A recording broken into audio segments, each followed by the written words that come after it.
Hi friends, இன்றைக்கி நம்ம சேனலில் ஒரு சூப்பரான எக்கு கிரேவி எப்படி பண்ணுறதுன்னு பார்க்கலாம் வாங்க.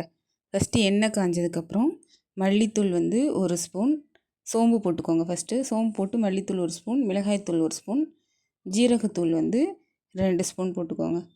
போட்டுட்டு அதுக்கப்புறம் கரம் மசாலா 1 ஸ்பூன், இந்த 4 மசாலாவும் போட்டு நல்லா மிக்ஸ் பண்ணி விட்டுக்கோங்க. அதுக்கப்புறம் நம்ம சின்ன சின்னதாக நறுக்கி வச்சுருக்க வெங்காயத்தை வந்து இதிலே வந்து நல்லா ஆட் பண்ணிக்கலாம். ஆட் பண்ணி நல்லா வதக்கி விட்டுக்கோங்க.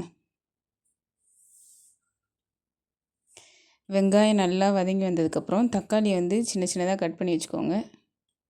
கட் பண்ணி வச்ச தக்காளியை இதில் சேர்த்து நல்லா மிக்ஸ் பண்ணிக்கோங்க. அப்புறம் இஞ்சி பூண்டு பார்த்திங்கன்னா, நீங்கள் கடையில் போயிட்டு பேஸ்ட்டாக வாங்கி போடுறத விட இந்த மாதிரி வீட்டிலே வந்து தட்டி அரைச்சி போட்டிங்கன்னா இது வந்து டேஸ்ட் வந்து வேறு லெவலில் வேறு மாதிரி இருக்கும். அதனால் இந்த மாதிரி வீட்டிலே தட்டி அரைச்சி போட்டு பாருங்கள். இப்போ பார்த்திங்கன்னா எல்லாமே நல்லா வதங்கி வந்துருச்சு. இப்போ வந்து தண்ணி வந்து 1 கிளாஸ் சேர்த்துக்கலாம்.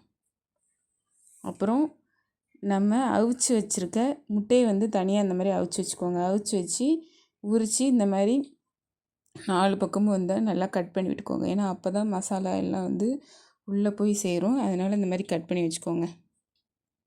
இப்போ பார்த்திங்கன்னா குழம்பு வந்து கொதிக்க ஆரம்பிச்சிச்சு. நம்ம வெட்டி வச்சுருக்க கட் பண்ணி வச்சுருக்க எக்கை வந்து இதில் வந்து சேர்த்துக்கலாம். இப்போ பார்த்திங்கன்னா சூப்பராக கொதித்து வந்துருச்சு. சூப்பரான எக்கு கிரேவி 5 நிமிஷம்தான் ஆகும். கண்டிப்பாக நீங்களும் வீட்டில் ட்ரை பண்ணி பாருங்கள். கொதித்து வந்ததுக்கப்புறம் மேலாப்பில் கருவேப்பிலை, கொத்தமல்லி சேர்த்து இறக்கிருங்க. அவ்வளோதான், சூப்பரான எக்கு கிரேவி ரெடி. நீங்களும் கண்டிப்பாக வீட்டில் ட்ரை பண்ணி பாருங்கள். இந்த வீடியோ பிடிச்சிருந்துச்சி அப்படின்னா லைக் பண்ணுங்கள்.